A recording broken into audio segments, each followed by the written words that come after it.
संस्कृत विषय में आप सभी का स्वागत है। बच्चों, आज हम श्रीमद् भगवद गीता के चैप्टर 2 का श्लोक नंबर 13 पढ़ेंगे। महाभारत के युद्ध के विषय में तो आपने सुना ही होगा। कौरव और पांडवों के बीच में लड़ा गया था।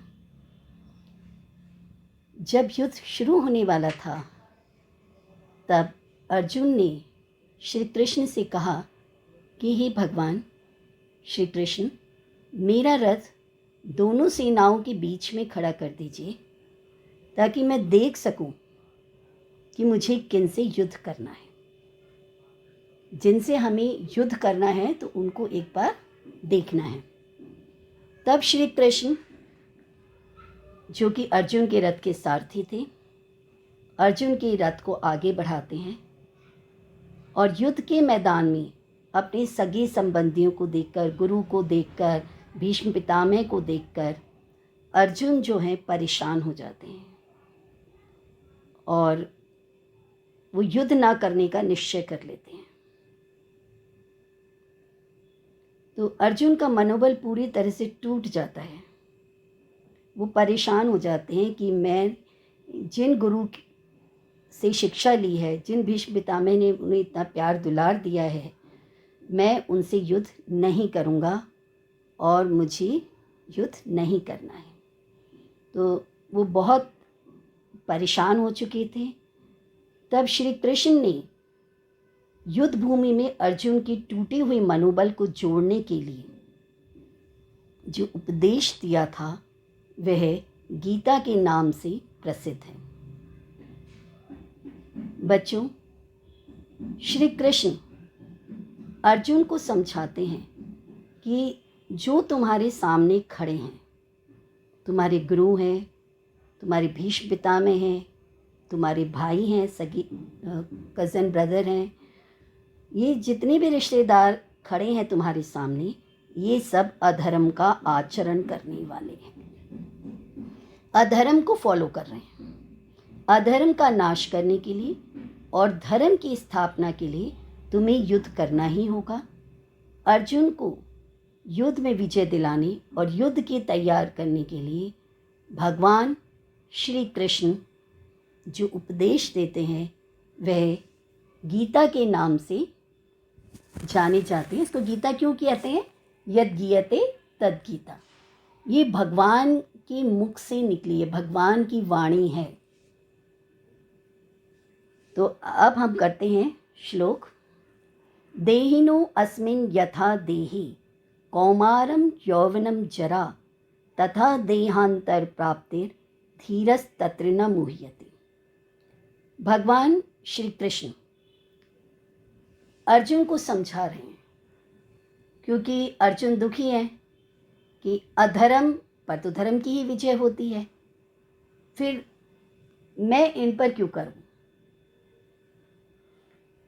तो श्री कृष्ण उनको समझा रहे हैं कि ये जो सामने आपको दिखाई दे रहे हैं, ये जो आपके भाई हैं, ये जो आपके रिश्तेदार हैं सारे, ये क्या हैं वास्तव में और हम क्या हैं। तो हम वास्तव में है कौन बच्चों? शरीर है या शरीर में रहने वाली आत्मा? आप से अगर पूछा जाए हु आर यू, तो आप क्या आंसर करेंगे? आप कौन हैं? आप कहते हैं मेरा नाम ये है, तो वो आपका नाम है। मैं और मेरा में फ़र्क होता है। आई एंड माई में फ़र्क है। मैं कौन हूं, आप कौन है, ये प्रश्न उठता है। बॉडी जो है ये शरीर है, ये हमारा शरीर। हम शरीर नहीं है, शरीर में रहने वाली आत्मा, और आत्मा ही परमात्मा है। हम सब परमात्मा के अंश हैं।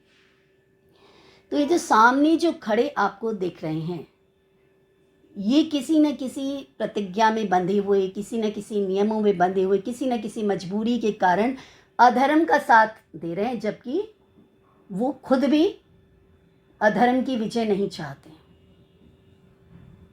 समझ गए ना बच्चों? तो ये जो सामने खड़े हैं, भीष्म पितामह हैं, गुरु द्रोणाचार्य हैं और आपकी जितने भी सगे संबंधी यहाँ खड़े हैं, ये अधर्म का रूप खड़े हैं। ये आप शरीरों को देख रहे हो, शरीर में रहने वाली आत्मा को तो नहीं देख रहे हो ना। तो अगर आप ये कहते हो कि ये नष्ट हो जाएंगे, तो नष्ट होना तो प्रकृति का नियम है। जो इस धरती पर जन्म हुआ है उसका मरण तो निश्चित है ही, ये तो जाएंगे ही जाएंगे, सभी जाएंगे, यहाँ कोई रहेगा नहीं। लेकिन आप दुखी किसके लिए हुए हो? व्यक्ति विशेष के लिए या व्यक्ति विशेष के शरीर के लिए? हम कौन हैं? हम एक प्योर सोल हैं, पवित्र आत्मा है। तो इसी चीज को और अच्छे से समझाते हैं भगवान। देहिनः अस्मिन्, देहिनः शब्द जो होता है उसका अर्थ होता है शरीर में रहने वाली आत्मा। देही और देहिन में अंतर होता है। देह होता है शरीर, बॉडी, और देहिन होता है इसमें रहने वाला। जैसे नाव और नाविक, ठीक है, नाव होती है जिसमें हम बैठते हैं, नाविक जो उसको चला रहा है। आप कहते हो ना मेरे मन में ये बात आई है, तो आप मन तो नहीं है ना। मैंने देखा, तो आपकी आंखों ने देखा, तो मैंने देखा, ये आंख आपकी है, मैं और मेरा, तो मेरा ये शरीर है। हम एक शरीर नहीं है बच्चों। तो शरीर और शरीर में रहने वाली आत्मा, ये दोनों अलग अलग हैं। जो शरीर है वो नाशवान है और आत्मा नाशवान नहीं है। आत्मा हमेशा है। तो अगर आप भीष्म पितामह को, गुरु द्रोणाचार्य को एक शरीर मात्र समझते हो तो ये आपकी भूल है। वो शरीर नहीं है। शरीर तो बदलते ही रहते हैं। अब शरीर कैसे बदलते रहते हैं ये समझाया गया है। देहिनः मतलब जीवात्मा की, अपने आत्मा की, हमारी खुद की ट्रिप क्या होती है देखो।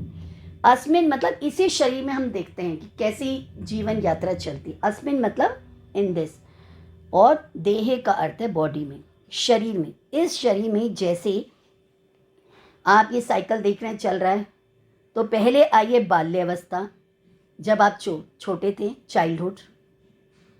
जब आप कभी अपनी फ़ोटो एल्बम उठाकर देखते होगे तो बड़े खुश होते होगे कि ये मेरा बचपन था, ये मैं ऐसे जाता था स्कूल, ऐसे पेरेंट्स हमें लेने आते थे, हमारे साथ ऐसे था जब हम प्राइमरी स्कूल में थे, जब हम फिर बड़े हुए ऐसा हुआ, है ना बच्चों। तो ये सब हमें ध्यान होता है। तो क्या वह चाइल्डहुड वाली बॉडी हमने छोड़ी तो हमें दुख हुआ? नहीं हुआ ना। तो चाइल्डहुड के बाद हमने कौन सा स्टेज पकड़ी? यूथ स्टेज पकड़ी। अब हम यंग हो गए हैं, तो फिर पहले हम चाइल्डहुड पर गए, फिर हम यूथ हुए, जवान हुए, यंग स्टेज पर वो बॉयहुड हुआ। तो वहाँ पर भी हमने खूब इंजॉय किया। और फिर जब जब एज हमारी आगे बढ़ी तो इंसान जो है वो वृद्धावस्था को भी प्राप्त हो जाता है। तो वृद्धावस्था का भी अपना सुख होता है, उसमें हमारे एक्सपीरियंस होते हैं, उसमें हम रिश्तों को निभाना सीखते हैं और हम दूसरों को भी नेतृत्व करने वाले बन जाते हैं। तो हर आयु का अपना एक अलग अंदाज है, एक अपना अभूतपूर्व अनुभव है। 3 अवस्थाएं तो इस शरीर में देख ही रहे हो अर्जुन। पहले बालकपन का शरीर आया, बचपन का शरीर, उसको विदा किया। तो उसके बाद बॉयहुड का शरीर आया, यंग एज का शरीर आया, उसको बाय किया हमने। फिर उसके बाद वृद्धावस्था आ गई, तो उसको हम इंजॉय कर रहे हैं। वो बात अलग है कि बीमारियां आती हैं और बॉडी की स्ट्रेंथ कम होती है, तो वो हमें स्वास्थ्य के नियमों का पालन करना है। तो हमारी तो ऋषि मुनियों ने कल्पना की है, जीवे में शरदाह शतम, है ना बच्चों। अगर हम स्वास्थ्य के नियमों का पालन नहीं करेंगे तो बचपन में भी बीमारियां लग जाती है, बचपन में भी शरीर वीक हो सकता है, जवानी में भी वीक हो सकता है और बुढ़ापे में भी वीक होता है। स्वास्थ्य का प्रश्न अलग है और उम्र का प्रश्न अलग है। हर उम्र का अपना अलग अनुभव है और लाइफस्टाइल अलग है। जीवन एक आर्ट है और एक आर्टिस्ट की तरह हमें इसे जीना है। तो श्री कृष्ण समझा रहे हैं कि जैसे बाल्यावस्था का शरीर था, जब वह विदा हुआ तो क्या आपने दुख मनाया? नहीं। फिर युवावस्था का शरीर आया तो क्या दुख मनाया? नहीं। फिर उसके बाद वृद्धावस्था का शरीर आया तो क्या दुख मनाया? नहीं। वृद्धावस्था में तो सारे ही एक्सपीरियंस मिलते हैं, एक्सपीरियंस के मोतियों से तो भरा होता है वो। उन मोतियों की चमक से हम अपने जीवन को चमत्कृत करते हैं। तो जैसे आत्मा की इस शरीर में बाल्यावस्था होती है, युवावस्था होती है, वृद्धावस्था होती है, वैसे ही अन्य शरीर की प्राप्ति होती है, जिसको कहा गया है देहांतर प्राप्ति। देह मतलब बॉडी, अंतर मतलब अनदर, प्राप्ति मतलब रिसीव करना। चाइल्डहुड के बाद आपको क्या मिला? बॉयहुड। बॉयहुड के बाद क्या मिला? Old age. और ओल्ड एज के बाद क्या मिलने वाली है? New another body. तो ये यात्रा की ट्रिप चलती जा रही है। जैसे आप प्राइमरी से प्रमोट होकर मिडिल में पहुंचे, मिडिल से प्रमोट होकर सीनियर पहुंचे, सीनियर से प्रमोट होकर कॉलेज में पहुंचे, कॉलेज से प्रमोट होकर फिर अनदर अपने फ्यूचर क्रिएट किया, अपने पैरों पर खड़े हो गए और उस फील्ड में आप नाम रोशन करने लगे। तो बच्चों, श्री कृष्ण ने समझाया कि इस शरीर में जैसे ये 3 अवस्थाएं होती हैं, वैसे ही एक अवस्था और है अर्जुन, जिसको कहते हैं देहांतर अवस्था। ठीक है बच्चों। फिर उसके बाद कहते हैं धीरस तत्र न मुह्यति। जो धीर व्यक्ति होता है ना, धीर किसको कहते हैं? ज्ञानी। अब ज्ञानी को धीर क्यों कहते हैं बच्चों?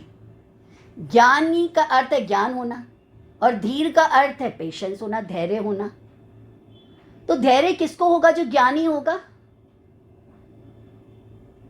अगर मदर आपके लिए बहुत अच्छे अच्छे लड्डू बनाकर सामने ले आई हैं और किसी बच्चे को ये नॉलेज नहीं है, कोई छोटा बच्चा है आपके घर में, उसे लगेगा कि ये सारा लड्डू जो है, जिसको जो फेवरेट बच्चा है उसके हवाले ना हो जाए तो पहले से ही मैं खा जाऊं। ठीक है, तो उसके अंदर पेशेंस नहीं है। लेकिन जो पेशेंस वाला होगा वो आराम से बैठेगा कि मदर सबको इक्वली देंगी, जिसकी जितनी नीड है उसको उतना दे देंगी। ठीक है, तो उसी तरह से भगवान को हमारी पता है जरूरत कब किसकी कितनी है। जैसे कि एक खिलौना टूट जाता है, वो बेकार हो जाता है, तो दूसरा खिलौना, आपका मोबाइल काम नहीं करता, आप दूसरा मोबाइल ले लेते हैं, लेकिन आप रोते तो नहीं है ना, आपको एक न्यू ब्रांड का न्यू मोबाइल मिल जाता है। ऐसे ही धीर पुरुष जो होते हैं, ज्ञानी पुरुष जो होते हैं, वो मोहित नहीं होते, विचलित नहीं होते हैं, परेशान नहीं होते हैं।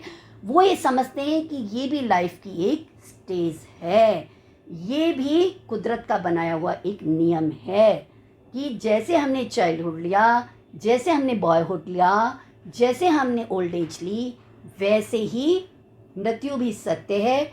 और ये क्या है? अनदर बॉडी की प्राप्ति है। ठीक है, तो अब हम देखते हैं वर्ड टू वर्ड। यथा का मतलब होता है बच्चों जैसे। यथा का मतलब क्या होता है? जैसे। अभी जो हमने शब्दार्थ आपको समझाए थे वही हैं, श्लोक वही है। देहिनो अस्मिन यथा, ये 3 शब्द है, देहिनः, अस्मिन और यथा। यथा को हम सबसे पहले लेंगे जैसे, जिस प्रकार। देहिना मतलब देही में रहने वाला। देही में कौन रहने वाला है? आत्मा, यानी कि शरीरधारी आत्मा।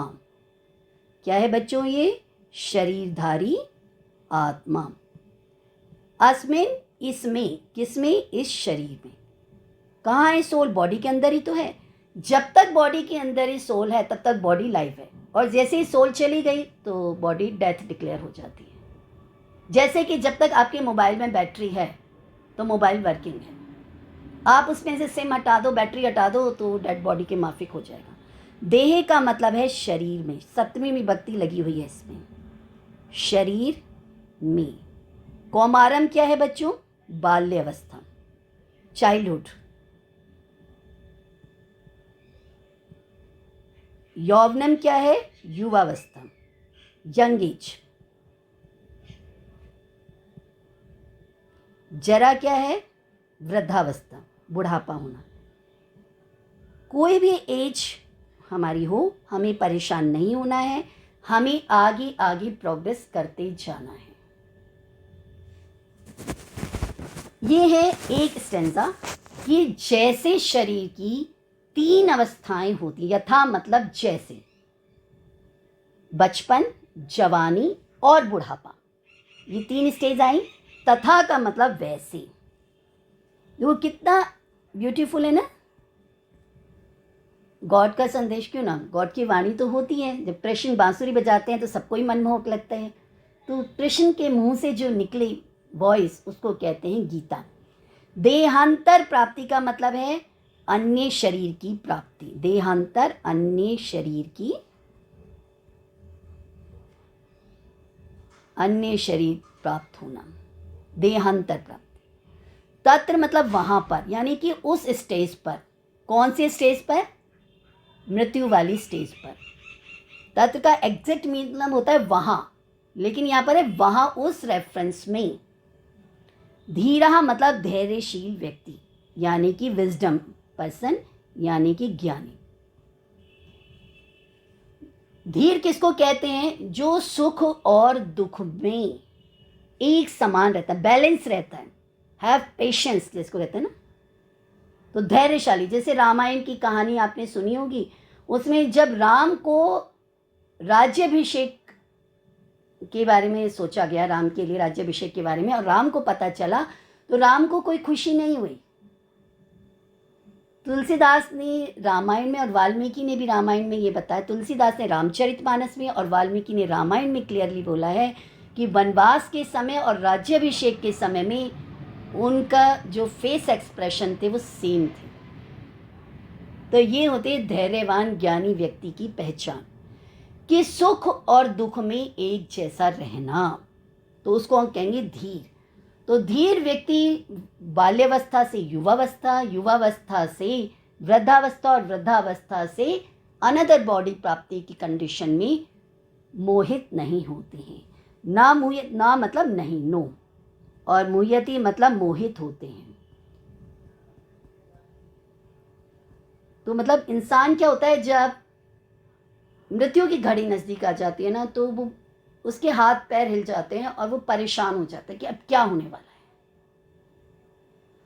तो इंसान को विचलित नहीं होना चाहिए।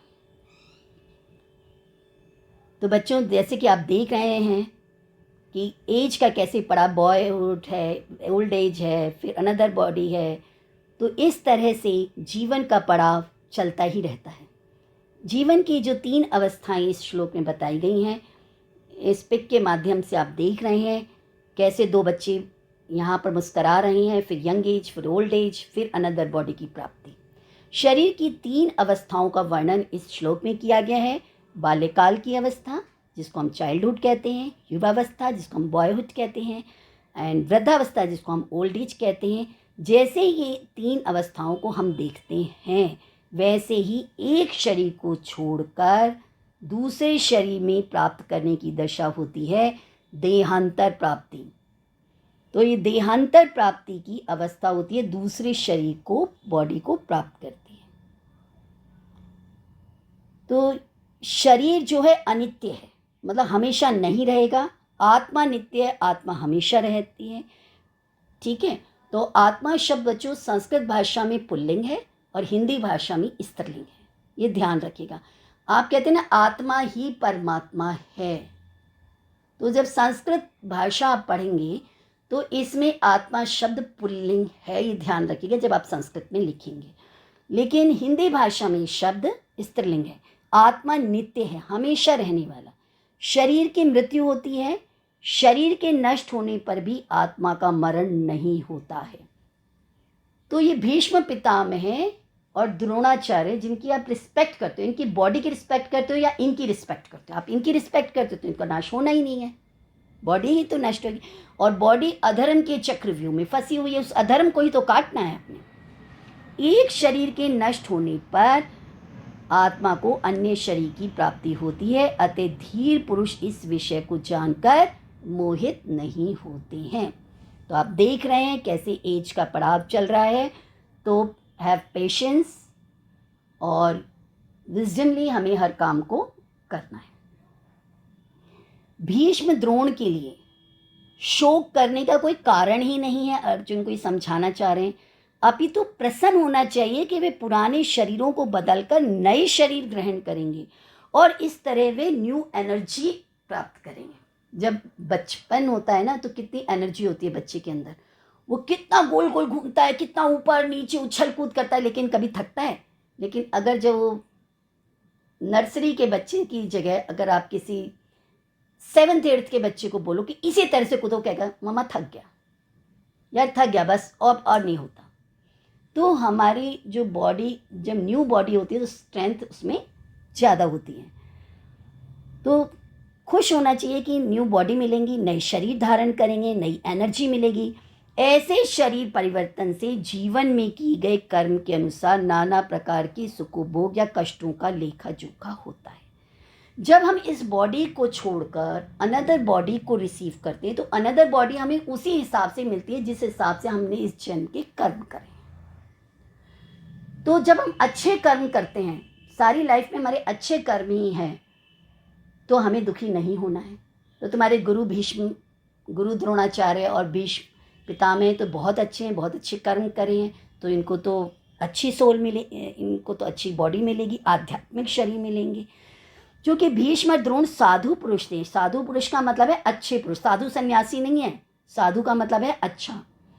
इसलिए अगले जन्म में उन्हें आध्यात्मिक शरीर प्राप्त होंगे। देवलोक का भी शरीर प्राप्त हो सकता है, जैसे देवताओं के शरीर होते हैं उनको कहेंगे आध्यात्मिक शरीर, नहीं तो कम से कम उन्हें स्वर्ग में भोग करने के लिए अनुरूप शरीर तो प्राप्त होंगे ही।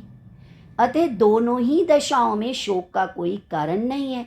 अतः इस तत्व ज्ञान को समझकर धैर्य धारण करके अपने कर्तव्य को समझकर युद्ध के लिए तैयार हो जाओ।